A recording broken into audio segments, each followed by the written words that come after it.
Allahu Akbar, Allahu Akbar.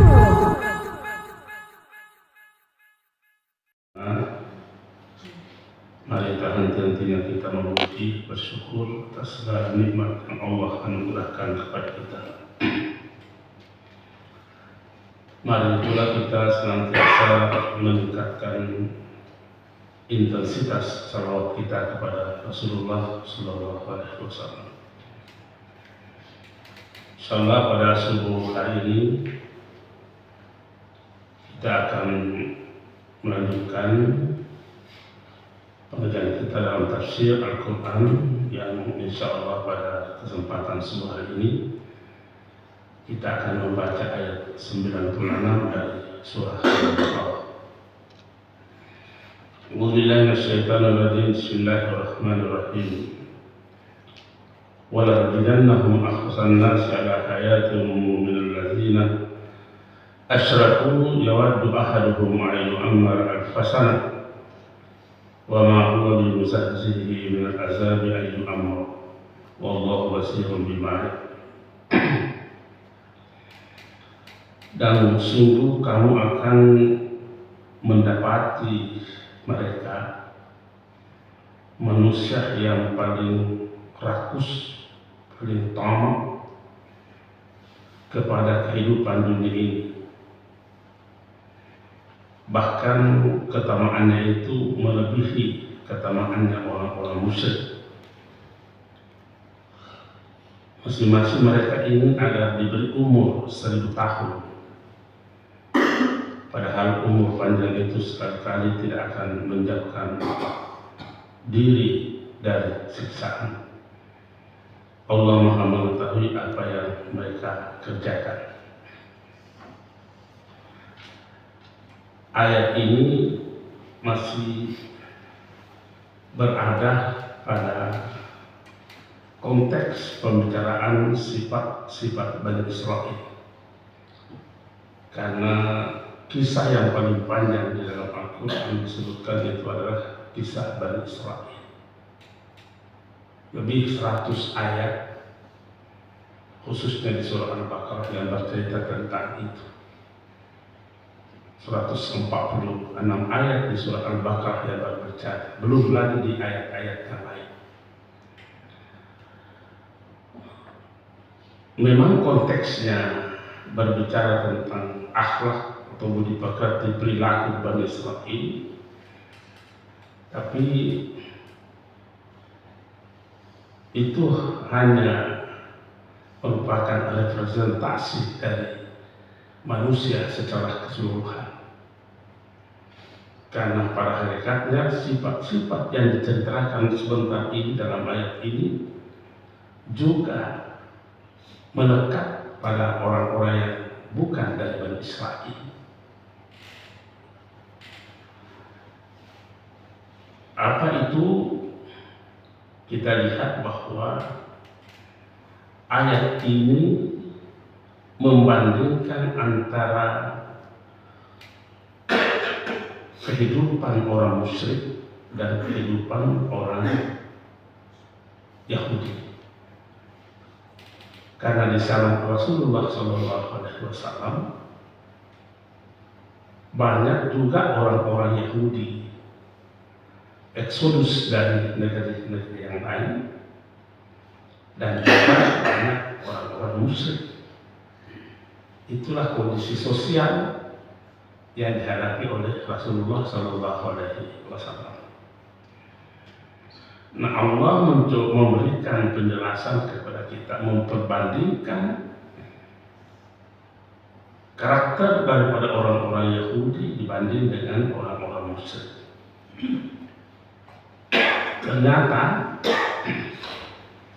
Ternyata bahwa sifat Yahudi itu lebih rakus, lebih tamak dibanding dengan orang musyrik.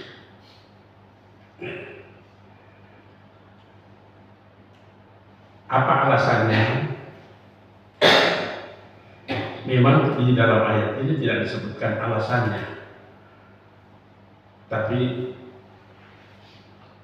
ulama kita mencoba mencari di mana benang merahnya ini sampai orang Yahudi dikatakan lebih rakus dibanding orang musyrik.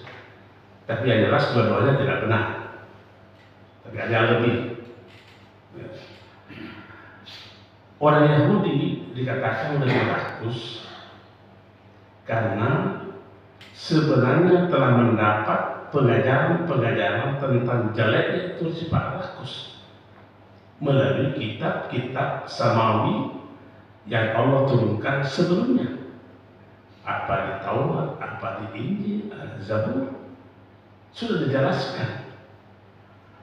Tapi toh masih juga dilakukan. Kalau orang-orang musyrik memang tidak pernah ada kitab suci yang turun kepada mereka. Berarti tidak pernah mendapatkan pengajaran dari agama yang murni, agama yang suci tentang sifat rakus itu betapa jeleknya. Kita kira kalau kita coba membandingkan mana yang paling pembangkang, orang yang telah diberi nasihat tapi tetap melakukan kejahatan dibanding orang yang tidak pernah mendapatkan nasihat lalu melakukan kejahatan. Inilah pertimbangan-pertimbangan ulama kita, sehingga dikatakan orang Yahudi itu lebih rakus. Akhrasa itu adalah superlatif dikri, artinya isim tafdil yang melebihkan. Dan Allah menyampaikan ayat ini dengan beberapa penguatan, yaitu lamnya di situ la tajidanna, pasti kamu akan mendapatkan mereka. Akhrasan nasi ala hayati, orang yang paling rakus terhadap kehidupan ini. Sekiranya kita mencoba mengukur, kalau ini tolak ukur kita menjadikan, kita mencoba membandingkan ayat di dalam Al-Quran yang bercerita sosok atau komunitas manusia yang tidak memiliki sifat rakus. Di dalam ayat itu dikatakan walil fuqara'il ladzina uhsiru fi sabilillah la yastati'una darban fil ardh. Ini juga di surah Al-Baqarah, belum kita baca. Cuma kita mencoba membandingkan bahwa ayat yang bercerita tentang sifat rakus ini, ayat yang berbicara tentang tidak memiliki, orang yang tidak memiliki sifat rakus seperti ini. Siapa mereka itu? Lil fuqara'il ladzina usiru. Ada komunitas di zaman Rasulullah SAW, sekelompok manusia yang banyak meluangkan waktunya untuk menegakkan ajaran Rasulullah di jalan Allah, sampai-sampai waktunya untuk mengurus kehidupan dunianya, aktivitas keduniaannya terganggu. Sekalipun ini kata-kata terganggu tanda kutip, karena mereka bangsa tidak terganggu. Artinya bahwa kurang kesempatannya untuk mengurus itu akibat karena banyak meluangkan waktunya untuk mengurus ajaran agama Allah. Artinya bahwa komunitas ini adalah mereka yang tidak merasa terganggu dengan agamanya, tidak terganggu dengan urusan bisnisnya. Jadi sebaliknya, ada orang yang merasa terganggu bisnisnya karena urusan agamanya. Inilah rakus ini. Inilah orang rakus, merasa terganggu aktivitas kesehariannya dengan urusan agamanya. Nah, sudah bisa kita mengecek diri kita ini. Jangan-jangan juga kita pernah merasa terganggu aktivitas keseharian karena urusan agama. Memangnya Allah mengatakan lil fuqara'i. Nah, ini kata al-fuqara, fakir. Kata fakir di dalam Al-Quran itu jangan kita artikan semua sebagai seorang sosok pribadi yang miskin papa, tak berpunya apa-apa. Bukan. Ini al-fuqara ini. Al-fuqara di sini yang dimaksudkan orang yang seperti ini tadi. Banyak meluangkan waktunya untuk urusan agama Allah. Dan perhatiannya terhadap urusan akhirat dan urusan alam dunianya tanpa ditinggalkan, tapi tidak pernah merasa terganggu urusan dunianya dengan itu. Mungkin ada yang bertanya, adakah orang yang merasa terganggu urusan akhir dunianya karena urusan akhiratnya? Nah, cari mungkin saja ada yang seperti itu. Nah, inilah orang-orang rakus. Lebih mementingkan urusan dunianya, bahkan mereka terganggu. Kelompok yang seperti ini, kata Rasulullah SAW, yang al-fuqara ini yang tidak memiliki sifat rakus adalah lebih dulu masuk surga 500 tahun dibanding dengan orang-orang yang masuk surga yang lain. Itu hadis Rasulullah dan Anas itu hadisnya. Begitu juga Rasulullah menceritakan betapa jeleknya itu, betapa terhinanya sifat rakus itu. Kata Rasulullah SAW, iman itu adalah bahagian, malu itu adalah bahagian daripada iman. Ya.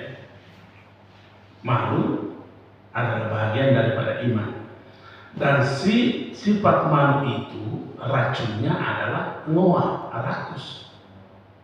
Jadi kalau begitu, rakus ini racunnya daripada iman. Bisa kita lihat Pak, bahwa orang yang rakus itu tidak ada rasa malu yang ia miliki. Tidak ada rasa malunya yang ia miliki. Bahkan kita mengatakan lebih takut miskin orang seperti ini dibanding takut kepada neraka. Orang rakus itu lebih takut miskin dibanding takut kepada neraka. Hasan Hussein pernah ditanya oleh salah seorang ulama besar di zamannya dan diakui oleh di beberapa kitab itu, namanya Hasan al-Basri. Sekalipun beliau ini orang Persia, tapi beliau dibesarkan di rumah istri Rasulullah Ummu Salamah. Suatu waktu beliau ini berkunjung ke Mekah, mendapati anak Ali bin Abi Thalib radhiyallahu anhu memberikan pengajian sambil bersandar di Ka'bah. Bertanyalah Hasan Basri kepada beliau, apa yang bisa membuat agama ini hilang dari seseorang? Itu pertanyaannya. Dijawab dengan singkat, yang bisa membuat agama hilang dari seseorang adalah ngoa, rakus. Itu tadi pertimbangan, karena rakus adalah racun daripada malu. Malu bagian daripada iman. Jadi kalau demikian, rakus meracuni iman.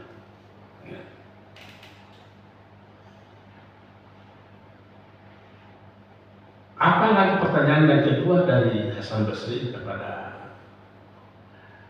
Hasan bin Ali bin Abi Thalib? Apa yang bisa membuat agama itu kokoh pada diri seseorang? Beliau menjawab dengan singkat, Al-wara, kehati-hatian. Kita mau kembali mengungkap hadis yang memberi kita dorongan untuk lebih berhati-hati, karena yang namanya kemusyrikan itu tidak bisa dilihat, susah dilihat. Apa hadisnya? Asyirku fi hadhihi ummah akhfa min dabibin namar ala safa fi dhulmatil lail. Awal hadis ini saya terima langsung dari syekh saya waktu saya masih mengaji di Masjidil Haram Mekah. Kemudian saya mencoba mencari, dan saya temukan hadisnya itu, dan ternyata hadis ini sahih. Apa artinya? Kemusyrikan di kalangan umat ini lebih tersembunyi, lebih halus dibanding tersembunyinya seekor semut hitam di atas batu hitam di tengah kegelapan malam. Apalagi kalau hujan-hujan begini, Pak, susah dia mati lampu lagi. Oh, kalau begitu kita membutuhkan super hati-hati di dalam kehidupan ini. Saya pernah mengisahkan di tempat ini orang yang amat sangat hati-hati, bukan nabi, bukan rasul, bukan sahabat, tapi kelompok tabi'in. Di bawahnya lagi tabi'in lagi, namanya Ibrahim bin Adham. Ini kelahiran 120 Hijriah. Dan ini bukan cerita dongeng, tapi kenyataan yang diangkat di permukaan ini melalui referensi yang ada. Satu waktu saya ulangi lagi ceritanya supaya menjadi rujukan kepada kita bahwa Ibrahim bin Adham suatu waktu pergi ke masjid. Tentu karena usianya sudah lanjut, dia pakai tongkat. Masuk masjid, begitu mau pulang, ternyata tongkatnya itu jatuh di tempat itu. Ada beberapa tongkat di situ, dan kebetulan dikena tongkatnya orang, pasti bergeser dari tempatnya tongkat yang dikena itu, bergeser. Apa kata beliau waktu dia mengambil tongkatnya? Wallahi demi Allah, hari ini tidak halal hidupku sebelum saya pergi minta maaf kepada orang yang saya jatuhi tongkatnya. Begitu hati-hatinya orang ini menjalani kehidupan, mampu melihat segelap itu adanya pelanggaran. Mari coba kita membandingkan dengan kehidupan manusia sekarang. Jangan menurut yang besar-besar dan sederhana saja. Mungkin kalau umpamanya sandal, tempat penitipan sandal di bawah itu sudah penuh. Sekarang kita geser-geser sandalnya orang, baru kita simpan sandal di situ.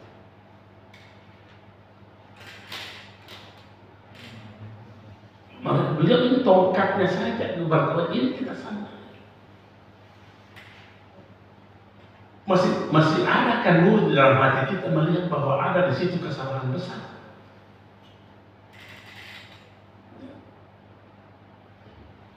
Itulah tadi dikatakan kemusyrikan di dalam umat ini lebih halus. Saya sering bercanda bahwa dengankan sandal, dengankan tongkat, dengan sejarah juga kita kesegeser sejarahnya orang, karena kita menempatkan sejarah kita di situ. Kita harus menganalisa apa yang membuat kita melakukan seperti itu. Kesadaran apa yang memerintah kita sampai kita mau melakukan hal seperti itu. Yang pasti bukan kesadaran malaikat, bukan kesadaran ilahi, tapi ini adalah kesadaran egosentris. Karena kita banyak dipaksa melakukan kesalahan oleh kesadaran-kesadaran seperti itu. Kita banyak dipaksa oleh kesadaran-kesadaran seperti ini untuk melakukan perbuatan-perbuatan yang menyimpang. Di dalam beberapa referensi itu memang manusia memiliki beberapa kesadaran. Kesadaran ilahi, kesadaran malakiyun, kesadaran akliyun, kesadaran rasional, kesadaran nafsaniyun, egosentris itu, dan kesadaran setaniyun. Itu ada kesadaran-kesadaran itu sering muncul di dalam diri kita, dan itu yang terkadang memaksa kita berbuat, padahal ini adalah sebuah perbuatan. Apakah bukan tadi egosentris yang mendorong orang ini kasih pindah sandalnya, orang baru simpan sandal di sini? Yang bekerja dalam diri orang seperti ini adalah egosentris. Begitu juga sifat rakus. Sifat rakus pada hakikatnya ada kesadaran yang memaksa diri orang ini, kesadaran tanda kutip ya, kesadaran yang negatif ini. Ada kesadaran yang ada dalam diri orang yang memaksa diri untuk melakukan sifat seperti itu, dan itu mencelakakan orang, mencelakakan dirinya sendiri. Jadi kalau demikian adanya, tidak wajar sekalipun Bani Israel adalah memiliki sifat-sifat jelek. Tidak wajar kita melimpahkan kesalahan itu kepada mereka, dan jangan juga kita memiliki sifat itu tanpa kita menyadarinya. Nah, ini yang diterangkan oleh Al-Quran, bahwa kamu akan mendapatkan manusia lebih rakus. Kalau ini pertanyaan dibawa dalam diri kita, kamu akan mendapatkan dirimu manusia lebih rakus dibanding yang lain, dengan mencoba menghadirkan realitas kehidupan yang kita jalani. Dan dengan banyak-banyak praktek kehidupan yang kita lakukan diwarnai, didorong oleh sifat manusia itu, egosentris ini. Saya kan sering berkata bahwa justru atribut-atribut yang melekat pada diri kita yang terkadang memaksa kita untuk melakukan kesalahan. Apakah atribut kita sebagai seorang suami? Apakah atribut kita sebagai seorang ayah? Apakah atribut kita sebagai seorang ustaz? Apakah atribut kita sebagai seorang ulama? Apakah atribut kita seorang profesor? Bisa saja terkadang atribut ini memaksa kita melakukan kesalahan. Ambil contoh. Kalau kita tanya bahwa pernahkah kita salah bertutur atau salah berperilaku terhadap istri kita dan status kita sebagai suami? Mungkin pernah. Atas nama apa kita melakukan kesalahan? Mungkin kita berkata, kan istriku tonji. Berarti atribut sebagai seorang suami yang memaksa orang ini melakukan kesalahan. Begitu juga sebaliknya. Atau mungkin pernah kita salah ucap apa kepada anak kita. Kenapa kita melakukan kesalahan, baik kesalahan bicara ataupun perilaku terhadap kita? Mungkin kita dipaksa oleh atribut yang melekat pada saya kan ayahnya, anakku tinggi, atau seorang profesor berbicara kepada mahasiswanya, jadi dulu coba sini dengan nada yang tidak benar, tidak enak, yang memaksa diri kita berkata seperti itu. Saya kan dosennya, saya ini kan profesor. Ini terkadang atribut-atribut seperti ini yang melekat pada diri kita ini memaksa kita melakukan kesalahan, termasuk sifat rakus itu. Itu yang pertama diterangkan di dalam ayat ini. Yang kedua diterangkan dalam ayat ini,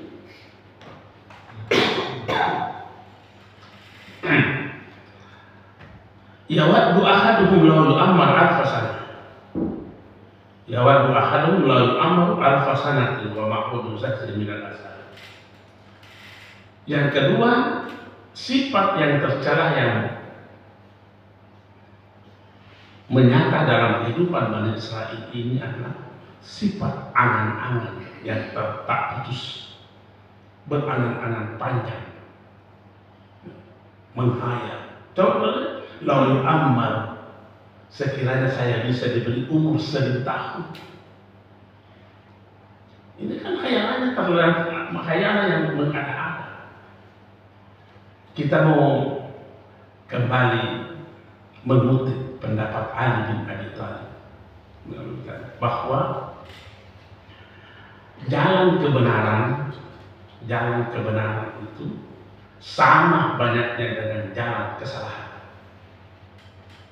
Jalan kebenaran persis sama dengan jalan kesalahan. Kalau mau lebih dipersempit lagi, bahwa manusia setidaknya ada 4 kondisi manusia tidak bisa melepaskan dirinya dari situ. 4 kondisi ini tidak jika menjadi jembatan untuk melakukan kesalahan, ataukah adakah 4 kejadian ini menjadi jembatan untuk memperoleh kebenaran? Nah, ini susah kita menghindar dari 4 ini. Yang pertama, tentu bagi orang normal ini, berbicara. Apakah tutur kata kita, kata yang keluar dari mulut kita, tutur kata kita ini berbasis zikir kepada Allah? Itu yang pertama. Yang kedua, apakah kalau kita tidak berbicara, kita diam?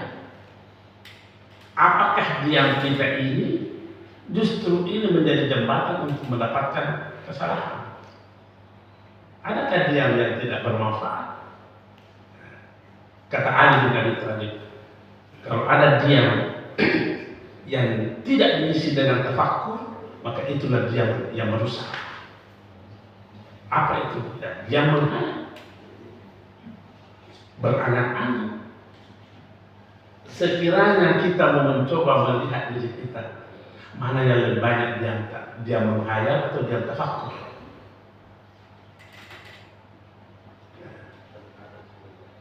Inilah kondisi kenyataan seperti itu. Jangan selalu gampang melemparkan kesalahan kepada manusia. Jangan kita terlibat juga di sini. Makanya kalau kita mengaji, memang konteksnya ayat ini adalah konteks bercerita tentang Bani Israel. Dasar. Tetapi jangan lupa diri kita. Jangan juga kita terlibat di sini. Apalagi yang tidak bisa kita hindari, memandang. Apakah setiap kita memandang itu melahirkan inspirasi? Apakah memandang kita itu inspiratif? Kadang-kadang juga rumah kita terlalu bawah. Yang keempat, kata Ali bin Abi Thalib adalah bergerak. Apakah gerakan kita ini semuanya bernilai ibadah? Jadi ayat yang kita baca ini 96 bahwa ada sifat tercela yang sering manusia lakukan, yaitu ngowa dan banyak khayalan, menghayal, mengada-ada. Kita tidak bermaksud mencela kata Yesus. Kenapa terjadi kesalahan atau terjadi perbuatan yang sangat tercela membuat pabrik uang palsu di UI? Apa yang mendasari itu?